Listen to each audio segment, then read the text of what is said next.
लाडक्या बहिणींना आता आनंदाची बातमी आहे। तर जो तुमचा मे महिन्याचा हप्ता होता 1500 रुपये हा लाडक्या बहिणींच्या बँक खात्यामध्ये जमा झालेला आहे आणि राहिलेल्या ज्याही लाडक्या बहिणी आहेत त्यांना 5, 6 तारीख आणि 7 तारीख 3 दिवसामध्ये महाराष्ट्रामधील संपूर्ण लाडक्या बहिणींच्या बँक खात्यामध्ये त्यांचा मे महिन्याचा म्हणजे 11वा हप्ता हा जमा करण्यात येणार आहे 1500 रुपये। आपण सकाळच्या व्हिडिओमध्ये संपूर्ण अपडेट बघितली होती की आदित्य तटकरे यांच्याकडून संपूर्ण माहिती देण्यात आलेली आहे आणि आजपासून हप्ता हा वितरण्यास सुरुवात झालेली आहे। तरी भरपूर लाडक्या बहिणींच्या कमेंट्स आलेले आहे की त्यांना त्यांचा जो हप्ता होता 1500 रुपये हा अजूनपर्यंत जमा झालेला नाही आहे।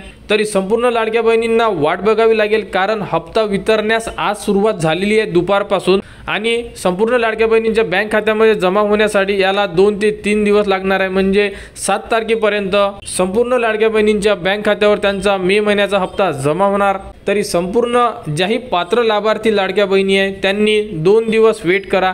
तुमच्या सुद्धा बँक खात्यामध्ये तुमचा 1500 रुपयांचा हप्ता हा जमा करण्यात येणार आहे। जर तुम्हाला हप्ता जमा झाला नाही तर तुम्ही तुमच्या अंगणवाडी सेविका यांच्याकडे जाऊन संपूर्ण माहिती घेऊ शकता। तर मुख्यमंत्री माझी लाडकी बहीण बद्दल ही एक इम्पॉर्टंट अपडेट होती। यानंतर जी अपडेट येईल म्हणजे जून महिन्याच्या हप्त्याबद्दल त्याबद्दलची संपूर्ण माहिती तुम्हाला आपल्या चॅनलवर देण्यात येणार। त्यासाठी आपल्या चॅनलला सबस्क्राइब करून ठेवा जेणेकरून येणाऱ्या संपूर्ण ज्या अपडेट असेल ह्या तुमच्यापर्यंत पोहोचल्या पाहिजे।